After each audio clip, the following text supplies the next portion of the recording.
or should I share the PPT?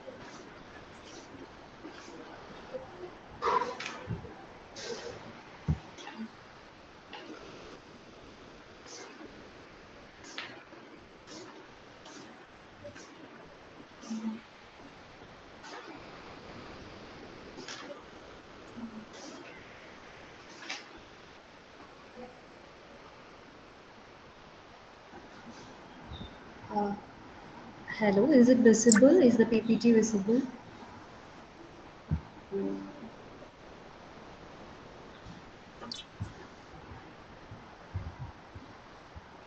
Yes, ma'am.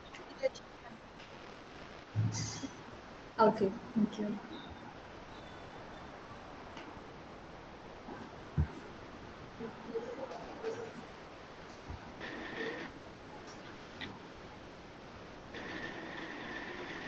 Meera, can you make it in the slide share?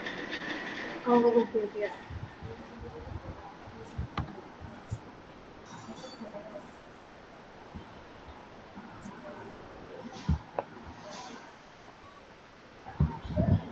Is it visible right now?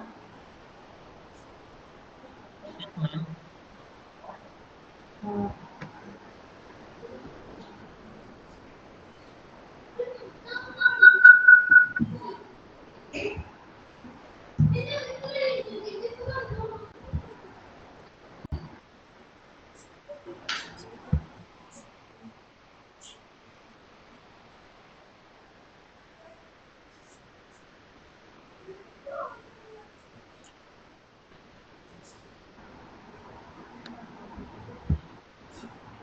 uh, Betsy ma'am?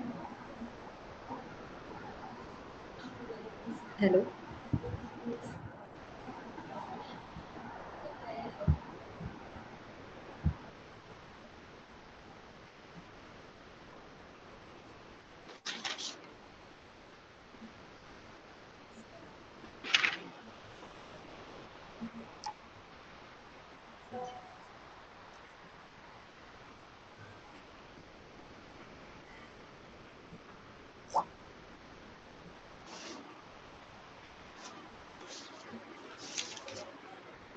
Nima, are you there?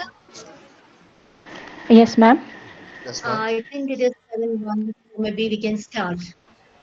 It's okay, Megha. We will have the in the editing mode if nothing works. Even that will be readable. The others need just to zoom it, that's all. So Okay, shall we ma'am. start?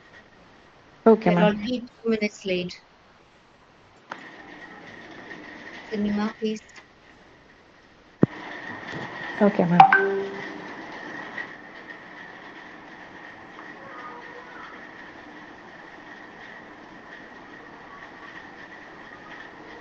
So, good evening, everyone. I am Nima, research scholar at St. Aloysius College, Elturut. It gives me an immense pleasure to welcome you all on behalf of the Chrysalis team. Chrysalis is a monthly program organized by the Research and PG Department of English, St. Aloysius College, Elturut, in collaboration with IQAC.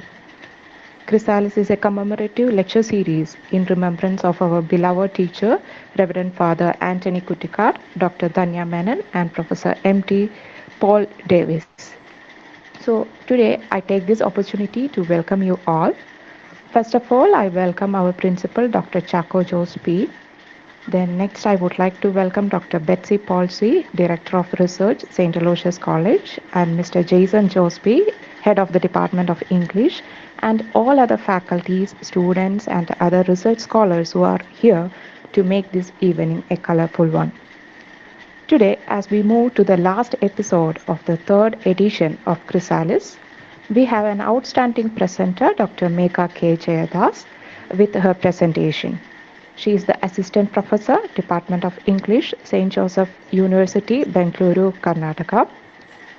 Dr. Megha K will be presenting her topic on being women, female body, and as the site of creativity and ideology. I welcome you, Dr. Megha. And her presentation will be chaired by Dr. Reenu George, Assistant Professor, Research and PG Department of English, Vimala College, Thrissur. She is deeply interested in cultural studies, postmodern fiction, literary theory, and English language teaching. Dr. Reenu is also the author of numerous scholarly papers and articles published nationally and internationally. So I welcome you, ma'am, on behalf of St. Aloysius College, and I kindly request you, Reenu, ma'am, to take over the session. Thank you.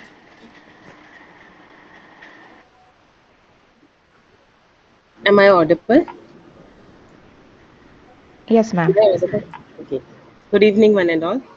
And thank you, Nima, for introduction. And Megha, regarding Megha, I think we know each other for a long time. She was my student, very studious, very inquisitive student. And let us move on to her topic, being women, female body as a site of uh, that is as a site of ideology and creativity. That is a topic, and this topic is very much relevant in this contemporary scenario where cultural studies treat human body itself as a text. Meanings are etched onto the bodies of individuals. How power operates through bodies, even male, female. How patriarchy is shown through female bodies. How it uh, and reclaiming female body, our one's own body, is actually regaining of power by a female. So we are familiar with the term equature, which implies how women rights with their own body. Okay, without much explanation, let us hear Megha and we'll have a discussion on the topic. Thank you. Over to you, Megha.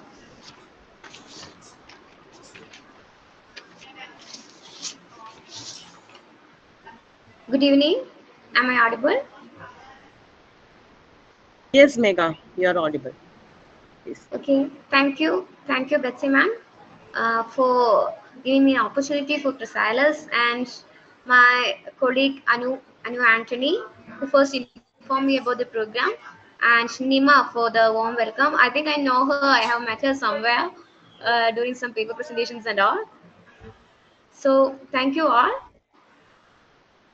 And my topic today, I'm going to speak on being women, female body as a site of creativity and ideology. So, a woman, her physical body, her mental psyche, and all her artistic creativity, it occupies several great platforms for cultural discussions everywhere. And the significant question that here arises has always been asked how a woman's experiences of her physical body it shape her literary creativity.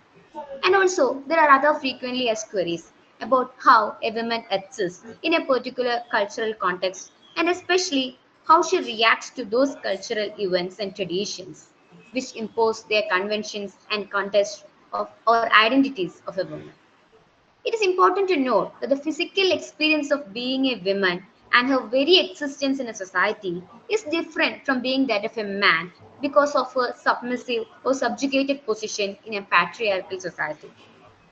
Therefore, her engagements and involvements in various artistic activities will be totally different from that of a man. And there are different ways in which a woman's physical body acts as a conduit of moral and socio-political messages. The literary texts produced by a woman it answer to a large range of beliefs and principles that are strictly imposed upon their gender. And the diverse genres of literature by women, be it a fiction, poetry, drama, non-fiction, and so on, it often create their own cultural positions. And the British critic and public intellectual Terry Eagleton, in one of his articles, Nationalism, Irony and Commitment, he mentions that as the Irish are oppressed by not considering them as Irish, women are oppressed by considering them as women. And the histories of Ireland state that the land itself offers every topographical advantages for its persecutors. And in the case of women, if it comes, it is the existing national, socio-political, and cultural traditions and conventions that tend to marginalize or downgrade them regularly on the basis of their bodily or sexual differences. And Eagleton is of the opinion that female writers they must not circumvent the abstract universal equalizations of exchange value within nationalism, or in order to turn it against itself, in order to break the chains of those cruel and oppressive conventions that dwell upon their own creativity.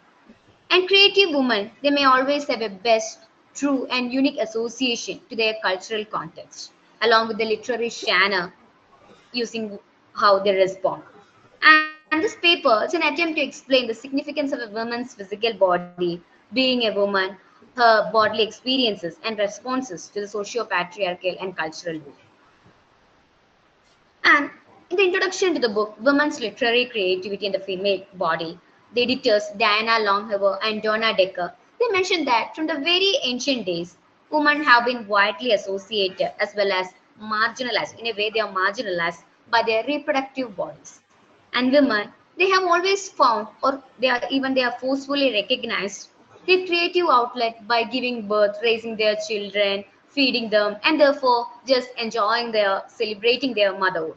And maternity, of course, it was the highest and ideal form of women's creativity. Of course, maternity is significant, but I think women should not be only rounded into maternity. And the valorization of Virgin Mary, we can find Virgin Mary with baby Jesus Christ in her arms, isn't it? It is the most usual photograph that we see everywhere. And it itself is an example. And editors say that Virgin Mary with the child, baby Jesus Christ, it's a cultural icon. Such an icon has been literally worshipped in Western civilization, while Japanese, Chinese, African, and Indian societies have fostered very much the same sort of iconography and attitudes towards mother woman, that is, motherhood or reproductive in the sense. Historical record, it makes it clear that there has been persistent focus on female body in all attempts to understand women as creative, which has led the female to be seen as the subject of creative efforts by men rather than the agent of creativity by herself.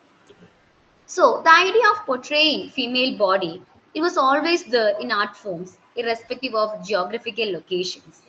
And several manifestations of female body has been portrayed. Even we could see in Raja Ravi Verma paintings, isn't it? Ravi Verma paintings can be identified not just as a creative expression that has been influenced by European realisms or Renaissance, but as an attempt that follows a larger tradition of portraying different manifestations of female body. For example, when you look Shakuntala's picture, she's looking Dushyanta. It's a kind of love. That is, the woman is to be loved. And if the mother carrying her son on the hands, it's celebrating motherhood. So most of the Ravi Verma paintings show the lady with the sitar in the hand, enjoying herself in singing or listening music and all, listen to music. So all these are kind of female love, or women are to be loved, or they are just manifestations of reproductivity, motherhood, and such loveless anything. And gender, especially women, has become significant in medieval writings. That the women started to write about their own physical body and sexuality. And body, it becomes their tool of expression, resistance, revolution, and in a way identifying herself, getting a signature of herself. And her feminine body, it influences her sense of self, especially her socio-political image, her identity, and herself.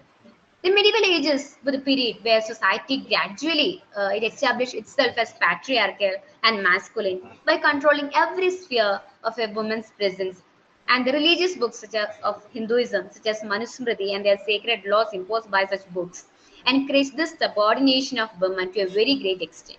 And religion has great influence upon the lives of medieval people, and they were encouraged to follow certain rules and regulations put forward by the religion. And religion was the last word for every people. And women under the patriarchal spell of religion were always subordinated. And the initial. Uh, can you please move into the initial? Yeah, that's one. Thank you. So three things. That is, one is Appeasing Radha. It's a book which is also called as Radhika Santwanam, and it's a book written in 18th century by a Tanjavur courtesan called Muddupalani. And the second one is Bhakti poems of medieval India. And the third is the image of Kali. Of course, the principal idea of Bhakti movement was to build an intimate relationship between God and the devotees, bringing them closer, God more closer to the human beings. Thus, worshipping God, it naturally becomes an individual act of devotion without any presence of any mediator or priest or anyone else.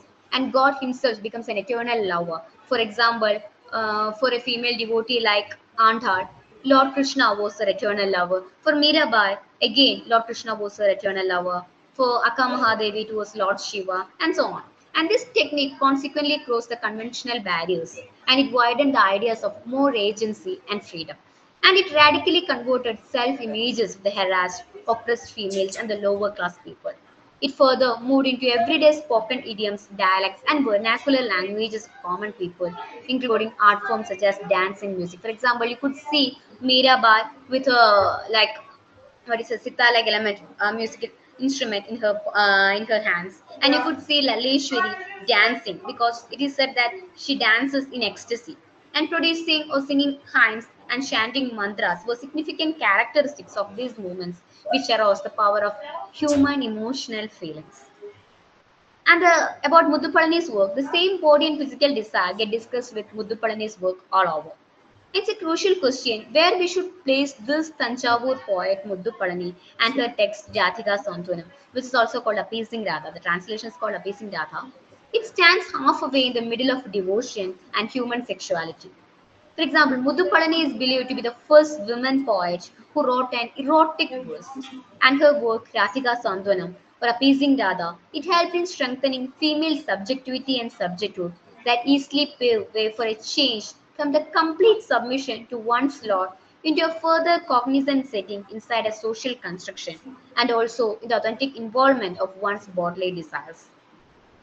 In the introduction to the book Women in India by Susi Taru and K. Lelita, they here remark a healthy description about the book, about Muthupalani's book, and the controversies that it faced at the time of reprinting the same by Bangalore Nagaratnama in British India. The entire narrative poem was well noted in love, and thus the principal mood was, of course, Sringara Rasa. And the entire text foregrounded on a woman's sensuality instead that of a man's. For example, the book was more given importance to sensuality, the sexual desires of Radha, than that of Krishna. The medieval society was not ready to accept this erotic love of Radha Krishna because they were always believed this Radha Krishna love is something heavenly or platonic in nature. They could say Krishna fables and tales only of this platonic love. Or Muthupalani was an 18th century poet, and Nagaratnamma, she was a 20th century woman who reprinted it. And he was a courtesan, and both these women were associated with the basics of aesthetics. And the publication of the book was strictly prohibited by British government. And the already published copies were destroyed. Of course, we could imagine the Victorian morality and all. The reason behind these mass protests is that they found the book pure obscene and thus the debatable query was what converts something from eroticism to obscenity. And of course, the nationalist leaders they use the image of Kali to represent inspirational martyrdom. The revolutionaries used for expressing ferocity, strength, violence, whereas the imperialists used the same image to criticize India and the pan-Indian culture and thereby set it back into ancient or primitive eras. Kali arose to express the horrifying, dark, yet also peculiarly seductive as well as enthralling supremacies of the Orient. She fashioned a cruel portion of the wider scheme of imagining India as an other of the West. The pan Indian culture, religious notions, its ideologies, beliefs, fancies, and an imagination widely used the Kali image to stimulate nationalist enthusiasm and ideology, passion, fervor, or commitment. However, in an effort to tame her feminine sexuality, she too was locked up in the motherhood image of nourishment, shelter, and protection. Or the Victorian traditions had by this period over by 1910 and so on. It occupied its clutches on Indian culture that was much more liberal about the Radha Krishna law. By this time, the British colonial authorities had initiated to interfere not only in the writings of political matters, including that of Gandhi's or Ambedkar's, but also were genuinely involved in the change of reformation of gender. Here, then, this particular element must be taken into memory. The theme of agency, freedom, and sexuality of women in India gets associated with the images of Kali, a double faced goddess with a drastic physical appearance and attires. At the same time, she is a benevolent protector who is powerfully capable of vengeance and unkindness. Hence, the image of Kali naturally induces awe and fear in the mind as a war goddess, isn't it? And it's significant how she herself becomes the determining factor and the destruction of a demon Mahishasura. Yet again, the powerful image of this female naked body itself becomes a very tough constituent which rounds through spiritual, secular, and political Indian writings, including Vyasa's epic Mahabharata till Maheshweta Devi's Draupadi, and thus openly expressing the female sexuality. Contrary to these arguments, the concealed physical body, the modest and passive, is an image fashioned by the social culture only for the shield and protection of males. The sexuality of a woman is considered as a threat or a trap, therefore, it must be controlled and suppressed or tamed at any cost.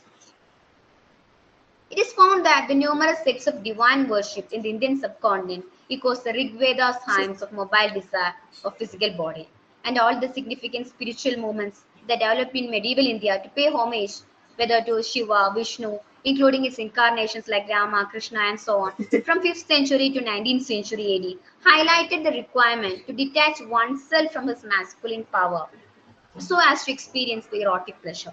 And after a thorough analysis of Bhakti poems written in India during this period, the erotic sensual love of Lord Krishna is narrated in detail from the point of view of a female, particularly even by the major male poets. And Madhavi Menon, in her book A History of Desire in India, writes to masculinity in Bhakti poetry recasts itself in the mold of the feminine in order to fully embrace what it is like to worship the god of multiple desires. In the history of his worship, Krishna assumes several different shapes, and so do his devotees. The very form of this poetry is transsexual. Man become woman in order to worship a man, and how to live the erotic experience of being women in order to able to write their poetry. When we look outside these customs that are dedicated to these gods, their numerous incarnations and so on, the erotic interchangeability of physical bodies was an ongoing customary practice in both spiritual and in lyrical verses. Such a rich multiplicity becomes an apparent extension of the Hindu faiths in multiple gods as well as goddesses. There lies also the association concerning erotic desire and the status of physical body. Poets like Bulle Shah, Kshatriya never change their physical bodies with the intention of becoming females. Instead, they assume that they are females and hence declare their personal disguise. Several gods and poets alter their physical gender from masculine to feminine, and their devotees follow the same. In India, the mythical characters from ancient classic texts such as Sita, Draupadi, and Damayanti, they were the initial figures in constructing gender. And of course, we should remember that India had a system of Ardhanarishwara concept, where half man and half woman. The Agniparisha faced by Sita, Draupadi's Shriharan episode, and faithfulness and loyalty to the Pativrata code by Damayanti are some of its examples. And from these statements, the two legends, both Ramayana and Mahabharata, the two epics, and their other alternatives and retelling stories, they gather significance. These epics not only portray females in their pivotal roles of submission, purity, obedience, but also portrays man in their strong masculine roles. Rama in Ramayana is depicted as Uttama Purusha, as well as apart from Krishna, other than the cousin rivals, all the male characters beginning from Bhishma to Abhimanyu gather enough significance in Mahabharata. Human gender is fashioned using the chemistry of both femininity as well as masculinity. And the reinterpretations and retelling of these epics have later paved way for the swing in the process of reading these legends from different point of views, especially from feminist outlooks. The entire narrative shifts into the outlook of a woman and her physical body. The female psychology is thus revealed, and therefore, here, woman, along with her mental state and physical body, becomes both a victim and a survivor. The way of their resistance is celebrated and glorified. Please move to the next slide. Yeah, the agency, freedom, love, desire, sexuality, where a woman marks herself. And Jasbir Jain, she writes, further, the manner in which retellings have altered them is all equally relevant, for the change marks either a resistance or a shift in the social perception of the rule, or it may even signify a shift of focus because of social location, that is class or caste, of the narrators. And modern interpretations like Pratibha Rai's Yajnaseni and Chitra Banerjee's Divagarani's The Palace of Illusions or Savoli Mitra's play Five Lords, yet Nane Protector attempts to of psychoanalysis, social criticism, and reconstruction. Further, in Mahabharata, Draupadi is portrayed as someone different from that of Gandhari or Kunti. In the Swayamvara segment, she ultimately waits for the arrival of Pandavas, especially Arjuna. At the same time, Karna is there, and Karna, the king of Angarajya, was humiliated in public as everyone questions him of his societal role, his caste, and so, which they consider very inferior. And even though Karna was equally brilliant as Arjuna, he was cautiously forbidden to enter into the segments. But the Pandavas, including Arjuna, were nowhere in the Swayamvara picture at the initial stage. They are believed to have been killed in the fire at Varanavrata, and all the way through this contest, hoping against hope for Arjuna to appear and win. And Draupadi intellectually repels the notion of marrying anyone else. And she even asks her brother Drishtidyumna whether these wedding proceedings can be stopped for once, which directly indicates her way of resistance. The Draupadi is portrayed as a woman who is evidently about her romantic relations, concepts, sexual desire, and bodily pleasures. Moreover, the entire Mahabharata celebrates Draupadi as a wife rather than Draupadi as a mother, whereas Gandhari or Kunti is more celebrated for their motherhood. Each of the five Pandavas has his own expectations and desires from Draupadi.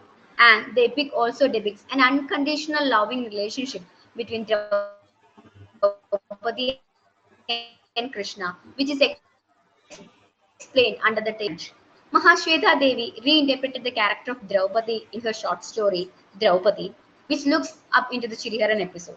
She shifts the whole narrative in the scene of literally a rape and the following police atrocities of present day society. Dopti Mejan, the Santhal tribal lady, is caught, and Mirchan and her husband are part of the Naxalite movements, which aims for the social and economic equality. Of course, Mahashweta Devi is always interested in explaining such stories. And she was widowed, and on one of her missions, she was caught brutally gang raped and was brought in front of the police officers. The officers hope that, at least at this dreadful situation, she will reveal the names of other comrades associated with the Naxalite agitation. And there are several other crucial segments present in the story. But what matters to the readers here is her aggregate reversal of the disrobing motive. She strongly refuses to be robbed by them and then exhibits her bare naked body for the man to get ashamed of themselves. Similar to the mythical character Draupadi of Mahabharata, Dorpi Mejhan used both her inner mind along with her physical body as strong weapons of encounter, and therefore extremely criticizing the age-old masculine and hegemonic structure of norms and values that establishes itself in numerous means. Her mental and physical resistance was through her nakedness. And Mahashweta Devi she wrote, Draupadi stands before her, naked, thigh and pubic hair mated with dry blood. Two breasts, two wounds. She mocks him and shakes with an indomitable laughter. Her lips bleed as she begins laughing. Draupadi wipes the blood on her palm and says in a voice that is terrifying, sky splitting, and sharp as her relation. What's the use of clothes? You can strip me, but how can you clothe me again? Are you a man? The human body became the prime matter of concern for numerous social movements, including spiritual, societal, and literature.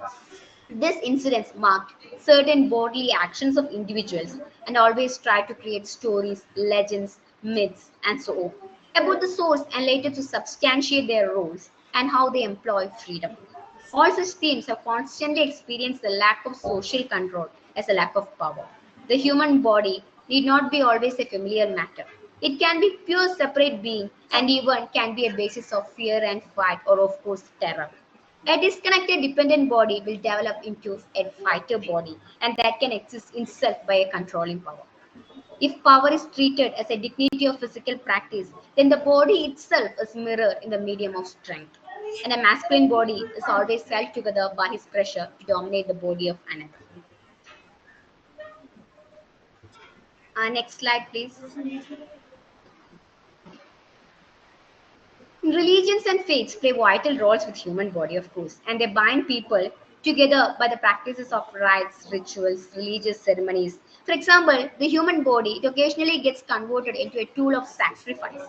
Religions such as Islam and the Judaistic religions and Christianity were particularly masculine in its beliefs. And the contemporary interpretation of domestic life and its secularization had a huge and strict concerns for the conventional worldviews. An incomplete response to the problem is the upsurge of fundamentalism, including the moral majority in the United States. These people were observed as if they were intensely possessed with a controlling of sexuality in the matters of homosexual practice, the role of women in society, lesbian gay weddings, and teenage sexual conducts. Patriarchy and matriarchy are considered as orthodox ideologies that ascertain the correctness and occupancy of bodies, particularly child rearing as a controlling of children. A father god, mother nature, and the physical reproduction of human bodies share certain mutual homologies. Mythologies and folklores were grounded and developed on these homological associations. The red colored menstrual blood specifies the transmission of generations. However, the white colored breast milk and human semen specifies nutrition and nourishment. When it comes to Judaism, the Jewish people they considered various concepts about female sexuality and marriages. And in the biblical story of Genesis, the very distinctive, supportive, and compassionate relationship between a male and a female was swapped after the fall by a connection of power control. And the Mosaic law was then suggested to a culture where females were treated as mere domestic assets who had no choices of their own. And consequently, in some rustic areas, women only appeared with household chores and domestic animals. A female who was unable to produce a child was not fulfilling her responsibility as a proper wife, and hence the sterility was recognized as a vital characteristic of marriage separations. The Old Testament states that infertility is a symptom of godly disapproval. On the other side, prostitution was permitted to gratify the carnal desires of man. Apart from that, menstruation and child rearing was filthy procedures, so that these women were frequently banned from social get togethers. And according to the culture of Israel, the marriages occurred between two diverse families, and therefore the female companions they were considered hazardous to males because of the reason that they come from outside of the husband's family. The Christian church was also masculine. As per the spiritual stances, the role of Virgin Mary, as I said earlier, was important in order for Jesus Christ to be deprived of all sins. But at the same time, he is born into earth as a human being, so that he must be born to a woman's womb. Later, when Holy Mary was removed from every phase of sin and became detached from a link within a father. She was detached from the original sin in 1854 by the principle of Immaculate Conception. Since she was released from every type of sin, she was then observed and worshipped as equal to Jesus Christ. And she was later detached from all physical connections of a female, including sexual intercourse, childbirth, and so on. Even the suckling of baby Jesus was excluded, and this caused in developing a cult around her breast. And later on, the subject of worshipping Mary became a vital promotion of primeval Celtic belief and custom. The Holy Mary was then specified with the role of holy winner of reproduction because of the reason that there was no other powerful female character existing in the biblical stories. We used to say Holy Mary, like a prefix there for holy. For a woman, body is the place where natural organic gender and the society fashion gender meets. Here, her sexuality is visualized, and her erotic desires and yearnings are described, along with explanation of exploitation, maltreatment, and so on, that she agonized all her life. And the communal and political significance of a woman's body, together with her feminine sexuality, is satisfying as well as troubling to the masculine community. This is how acknowledgement by the feminist and feminist efforts. There are numerous metaphors, symbols, and portraits that conveys various stories concerning feminine body and sexuality. From time to time, her physical body and her association with that brands her minor, substandard, or second sex. Together with that, there are several sort of aggressive characters too. The Western stories of iconic womanly figures such as Medusa, Eva, or Delilah, who fashioned outstanding turmoil because of their astonishing dynamic attitudes. If all these cases are considered, it is their feminine body and their sexuality that made them what they are. The macho thoughts from time to time try to interrupt, dislocate, and portray them as greedy. All the above mentioned cases are some of the chief instances of portraying women and the feminine body in the branches of philosophy, religion, science, and morals. The apprehensions related with the female body have not only created arrogance or contempt regarding the physique, but also female herself started to internalize the misogynist thoughts. She is often referred to as an unresolved mystery or a dark continent. She is alienated from her own physical body or otherwise her body is occupied or colonized by the masculinity. Body is something that a female occupies all the way along her life, and this body which worries them, and it is this body that satisfies the carnal desires of the male partners.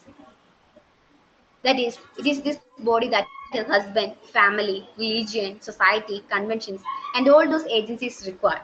The desires and yearnings of a feminine body are always kept low so as to prohibit them from the aspects of dissatisfaction or unhappiness.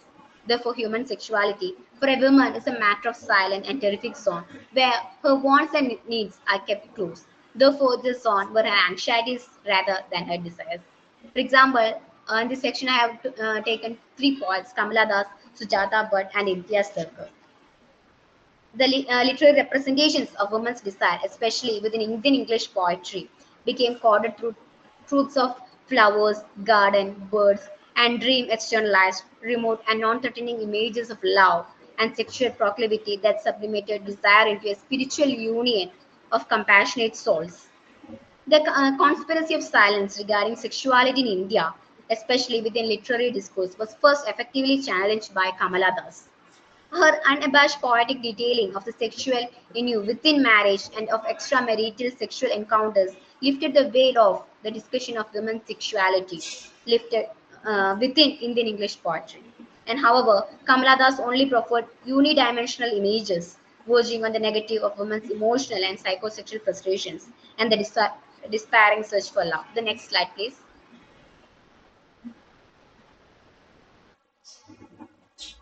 Yeah, this lyrics.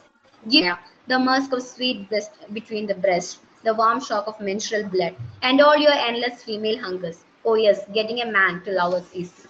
It is from her looking glass. The female body, with all its sensual possibilities, is presented with frank contour and celebrated, but it is also simultaneously repressed as the woman's gift and bribe reserved for the male lover, as masculine privilege and prerogative to use and abuse. In Das poetry, sexuality is the source of sorrow and frustration for the woman. And later women poets attempt to liberate representation of sexuality from the traditional bonds of patriarchal property, male fantasy, moral injunctions, and disembodied spirituality. In Sujata Bhatt's poetry is on exploring women's physical sensations or emotions and mental associations that arouse desire. The male gaze becomes unimportant. Her women do not seek or derive psychosexual fulfillment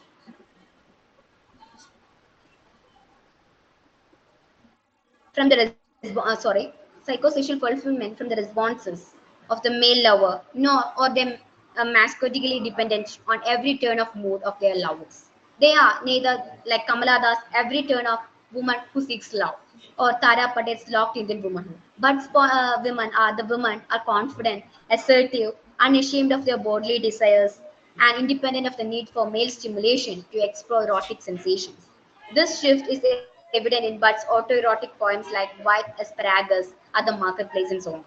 But she reformulates female desire in White Asparagus, the purple shadow vein asparagus, the poet chooses to present sexual desire in the normally desensed or mothered body conventionally represented as nurturing, caring, and craving food for the unborn child, rather than to satisfy sexual desire. And it is once a defamiliarization and delinking of the normative notions associated with the woman's pregnant bodies and a reinscription a reinscription of women's subjectivities that have remained largely unprecedented within the literary text. The poem begins with a questioning of the silences surrounding women's lived body. It is so. Who speaks of the who speaks of the woman in her fourth month?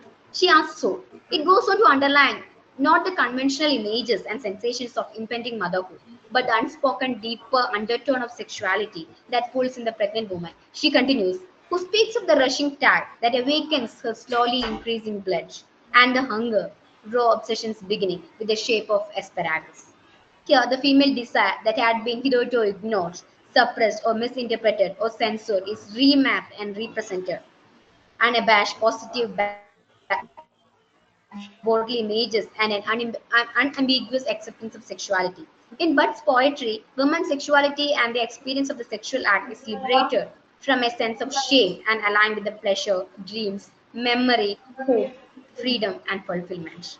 She wishes to move beyond binaries of east and west, love and lust, unconscious desire and conscious articulation in language. And she writes, I just want to say Brunism. I feel when this man kisses me, I want to learn another language. Here it means not just the dark soil found in Asia, Europe, or North America. Buddhism is not. It is an unifying vision, binding the worlds of her imagination. That is how she presents herself, her freedom, her hope, her happiness, her desires, etc. The next slide. Thank you. Please. Okay. Thank you, Megha, for that wonderful presentation, the detailed presentation on how women have reclaimed their bodies through their writing. Women rights with their own body. Okay. Now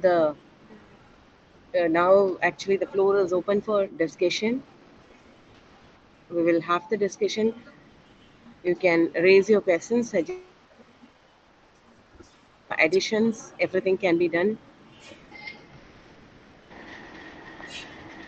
Sorry for the interruption. So before we move on to the Q&A session, we have a respondent here to share her valuable thoughts.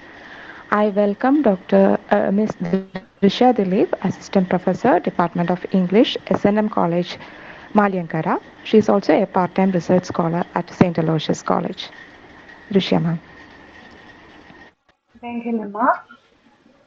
Thank you, Megha ma'am, for giving us a wonderful session on female body as a creativity, as a site of creativity, and as an ideology. Is it Yeah, sure, audible to sure. you, ma'am? You're audible. Okay.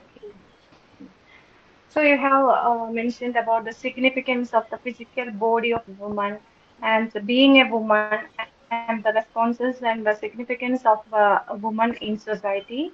And you had already given a detailed description on this female body as creativity and ideology through different works like Madhupalani's Appealing Radha, Kali image, then Bhakti poems, and through different characters like Draupadi, Mirabai, and Radha.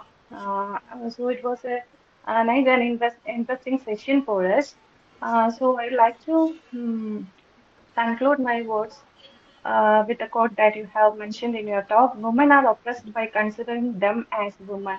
In my opinion, I think we are being oppressed because we are more powerful than men, right? I think so. Anyway, thank you for your presentation. Thank you. Okay, ma'am. Thank you. Thank you for your opinion.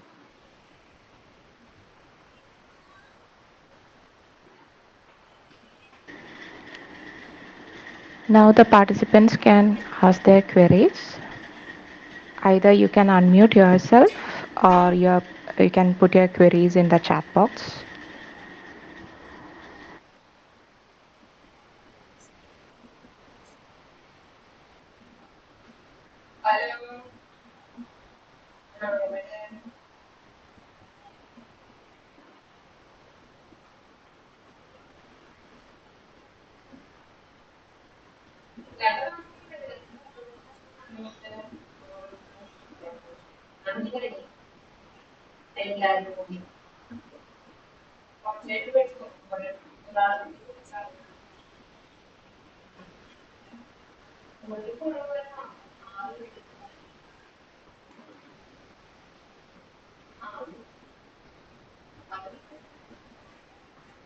It's no one seems to be asking at present because I don't know, maybe it might be the initial glitch. Maybe I should uh, ask my doubt, like, or not actually a doubt, but my sort of an observation. Like you were talking about being women, being woman, and the female body as a site of creativity and ideology. My question is, this can be applicable to a male body or a transgender body too. Yes, sure, I think. For a transgender body, that's why I mentioned about the Ardhanarishwara concept. because half man, half woman. So I think even in the medieval period, where this Ardhamanishwara concept was also welcome to an extent. But also, I think half woman is there, but also a half man or a masculine side is also attached with that. Yeah, yeah. And So like there actually, are some poets, like women poets itself, who always like Akka Mahadevi and all. When I had my research, when I went to read her poems and all, they were having a kind of wandering life, like nomads, wandering with their ideology, with their creativity. And those lyrics were never handwritten or preserved somewhere. But it was like a mantras. They were chanting them like hymns.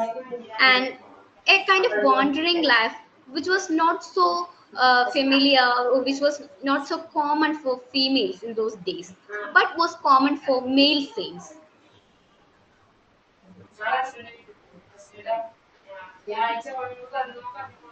That's how I think yes. during those days they signed for their creativity, or they how they propose their ideology, like how we could also live like those people.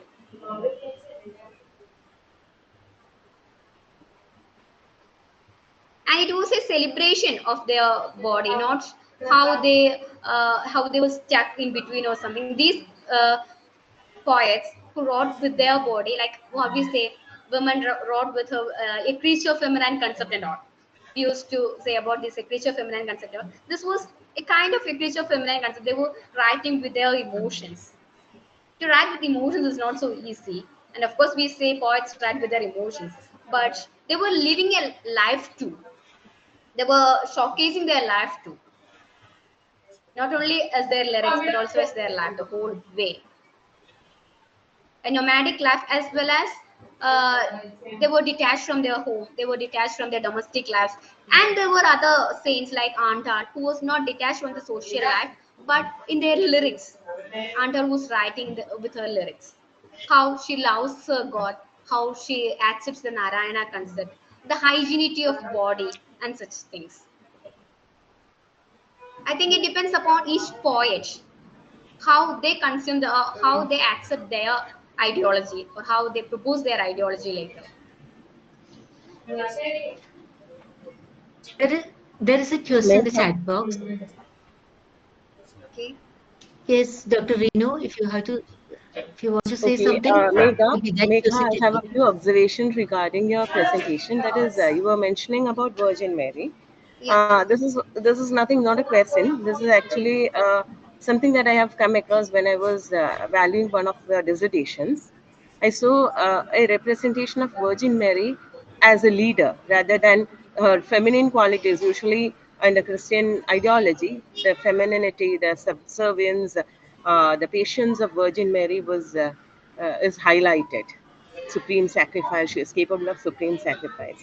But I have seen a dissertation where Virgin Mary, as a leader of Christianity, was actually looked into. Where when Jesus Christ was crucified, the entire church falls into the hands of Virgin Mary, and how she Okay. is taking Christianity forward, and how this is undermined by Christian ideology, which is highly patriarchal. This is actually a curious thing that I would like to share. And again, one more thing, when I were presenting, I thought about Lata Mangeshkar. Probably everybody is familiar of Lata Mangeshkar, who, while her during her songs or during her stage presentations, she is remembered only as a woman who is clad in white clothes, unlike Mm. Rimi Tommy, or unlike the other modern singers. Right? Her body Mm. is not represented, only her Even I think sound. S. What we Janaki know is about, also to an extent like that. yeah, to a greater extent, it is like that. Only the Yeah. white clad body, as if their body is insignificant or it is invisible. It is, Yeah. things have changed over these many years, though we have not, that is, women have not completely claimed their presence in the public sphere. Yeah. And again, another observation is that throughout your presentation, I was listening God Himself. Why not God herself? No homosexual or no, no such pure like outlook of God is there. That is, I heard a sentence that you have uttered. That is, man becomes woman to worship man, right? Yeah. Yeah. But there is something curious to see over here. That is in Kodungalur Bharani, which is very near to us, right? Yeah. The Kodungalur festival, where men becomes women to worship women, right? Have you seen the Komarams? Yeah. Yeah.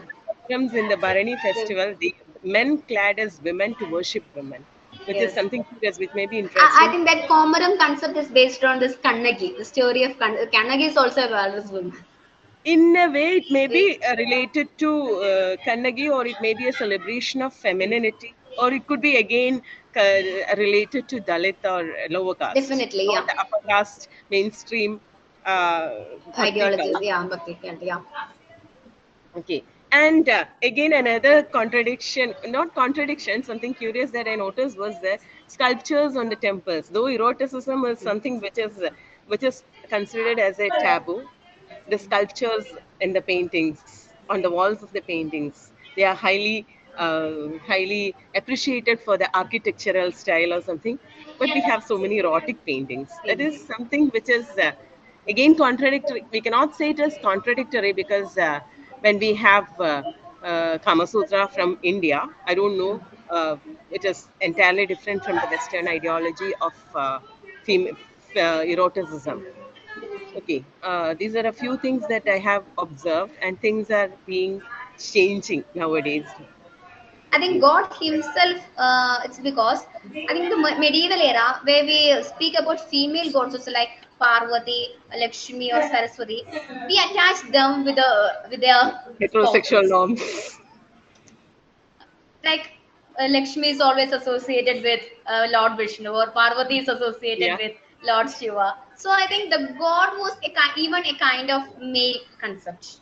There was Yeah. not much recognition for the female concepts. Again, who But there defines the are, concept of God becomes yeah, highly questionable yes, in that. Yeah. Okay, now, and okay, yeah, okay, ma'am. okay.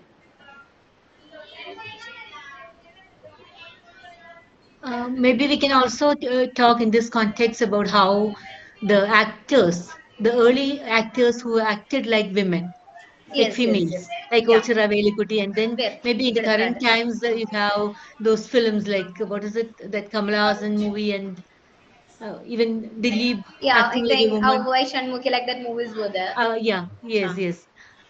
So there too, the creativity of the body is fully, or to an extent, to a large extent, enacted in Yes. ways that are Even I think, not. ma'am, now I remember doing my, I think, Mm, during one of my class, PG class, my teacher once asked, there are so many, in Malayalam also, there are so many film songs where most of our lyricists are, of course, male lyricists. And from their concept, how a female body is explained or described from their concept. But there are very less songs from the concept of a woman, how a male body is described, how the beauty or the nature of a male body is described. I think one such song was we found from Vadakan Veeragatha, Kalari Vilakku Theliഞ്ഞതാണോ. That's a song that describes about male masculinity or how a male should be from the desires or the from the perceptions, the concepts of a female. Such songs are also very rare, as you mentioned about the female characters. Now I remember that class. But there are yeah, numerous songs to and describe females. one of the major criticisms against Muddupalani was that she showed female desire. Yeah. Even our freedom fighters, great leaders, were against that work. Yes. Radhika Sanghanam, because of this. Even I once somewhere I read Mirabai. Mirabai was thrown out of her caste because of her love towards Krishna, because she was a widow. It was one of the reasons. And for so many years, for so many centuries in Rajasthan and the nearby areas, they never named a girl child from their family called Meera. They never named someone with the name Meera. And it was later when Gandhi came and addressed one of his disciples as Meera Bahan. So it took so many centuries, I think. It's because of their ideology, their concepts of particular tribes, classes, and all.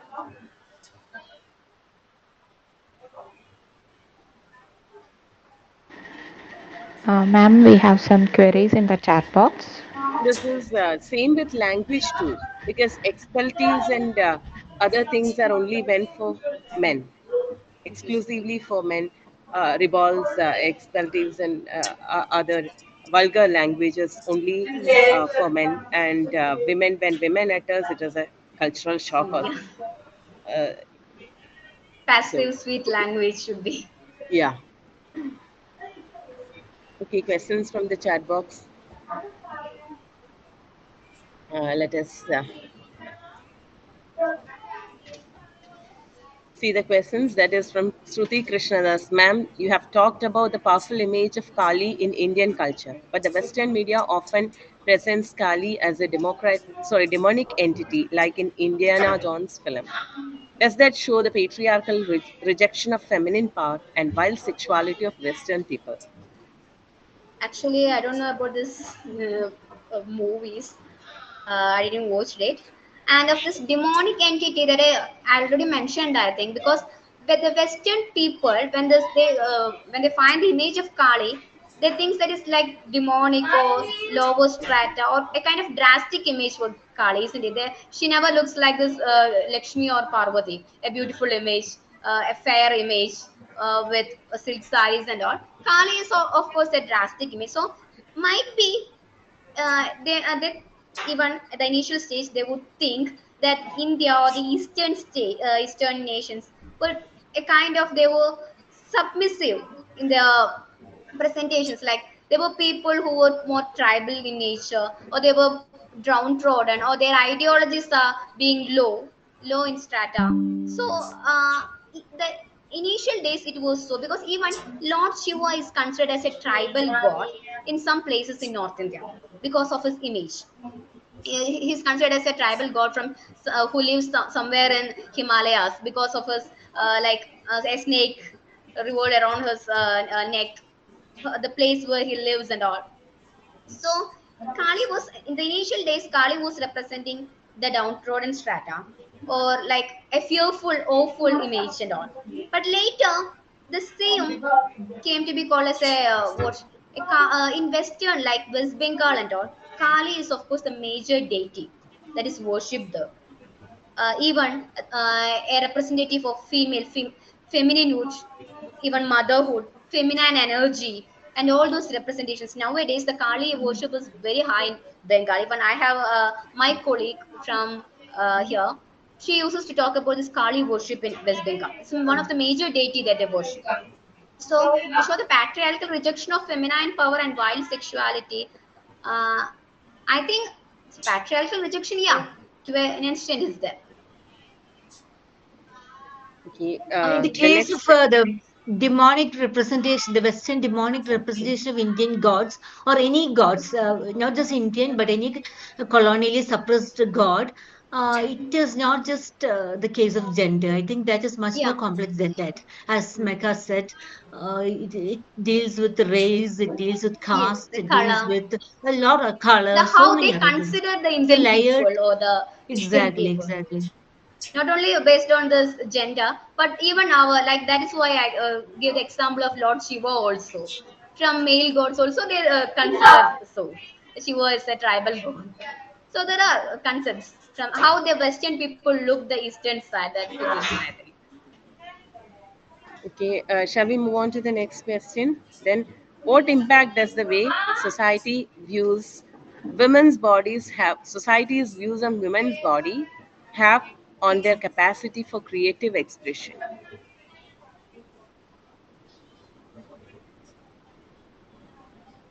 That's interesting. What impact does the way society views women's body have on their capacity for creative expression?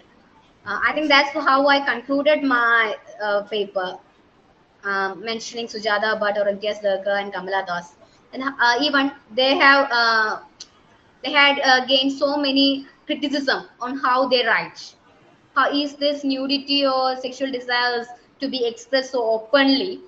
So it was the initial stage. This was, I think, Kamala's writings were not well accepted from this moral moral sides.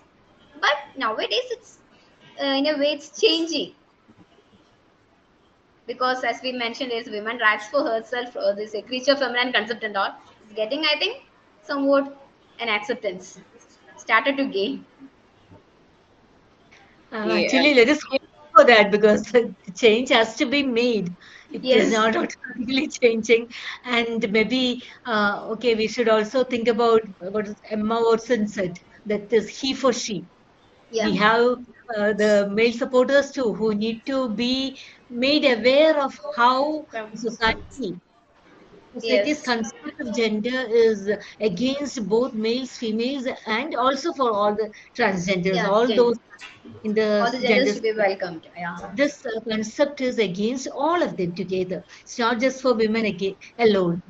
So Yes. let's hope that maybe discourses like this will generate Comes further in. discussions and help us rebuild or rather recreate a society that is Of equality. that is being changed and made by us. Yes.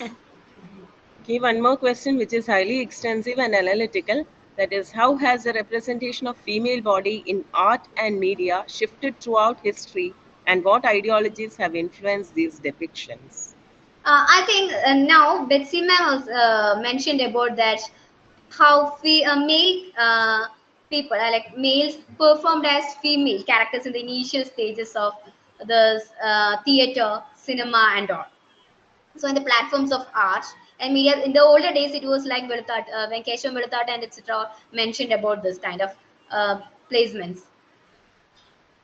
And now I think things more like, I think in 80s or 90s, the stories were also in a kind of more patriarchal in nature. And it, but today, even this kind of political correctness, the question of political correctness came for the last 5 or 6 years. So all these things are to be noted very well, whether he or she is represented clearly from every aspects of social sense. So definitely there are changes coming on. And what ideologies have influenced, definitely all these ideologies have influenced upon the way of portraying female characters. Like when you say these movies like Kumbalangi Nights and all, where you could see a heroine where she was very submissive till the climax, becoming more wise, or becoming more intelligent, brilliant, and intellectual when her husband when her husband scolds her sister. So how the representation of this female characters is becoming more powerful or more meaningful in a sense. They are getting a kind of voice, definitely. And there's transgender characters also. The acceptance of transgenders in social media or cultural media is also getting more relevant. I think we have writers from Thrissur itself, like Vijay Raja Mallika and all. I think this year she had got a platform in Kendra Sahitya Academy Literary Fest. So the art or literary platforms is getting more accepted for the female gender as well as the transgender when compared to the olden days.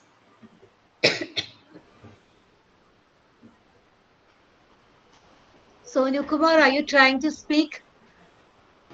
Because you're muted.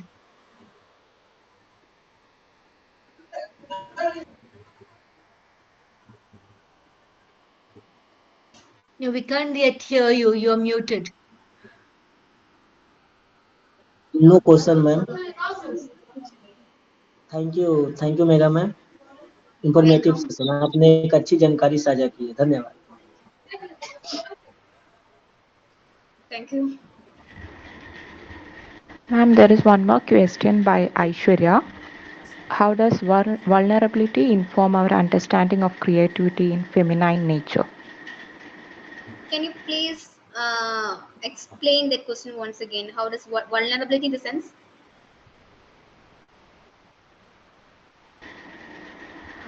Is Aishwarya there?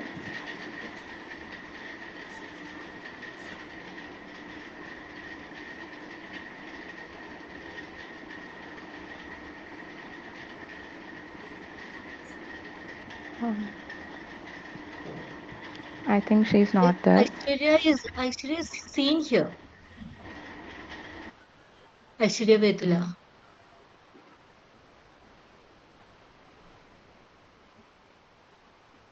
Okay, the question, I hope you understood. Okay. Yes. Yeah. Yes, Aishwarya, please say Yeah. whatever you Hi, want. I'm so sorry. I was on mute and I was just speaking out. All right. Can you So please here, explain in what sense that you're all right. So if we talk about vulnerability here, I meant the physicality, the yes. emotional space of women, and how even the feminine spaces altogether are more or less structured upon the expectations of the societal uh, values, right? So I just wanted to know if you could shed some light on how the whole aspect of vulnerability changes our perspective when we try to understand the whole aspect of creativity in any sort of nature of work. But when we know that the present work is written by someone who identify as a female or a female space, so I just wanted to know if you could just talk more about that. So, do you want to know whether this space are more created by women or not? Yeah, right. I think yes. This Okay. vulnerable, in a way, a woman creates the space by her own to a very great extent. Because otherwise, I think she won't get the acceptability when she gives a space for men. That is like freedom is to be gained by ourselves now.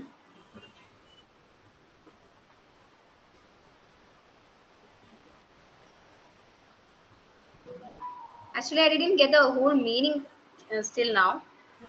If anyone could explain. It's fine. I'll just articulate it again and I'll just Yeah, get things back have to you changed over later. these years, but Yeah. still we are again claiming our spaces, more and more spaces for us. Yeah, so Vulnerability is changed into strength, transformed Yes. into strength. I correct. think Betsy ma'am was answering to this question a few minutes ago.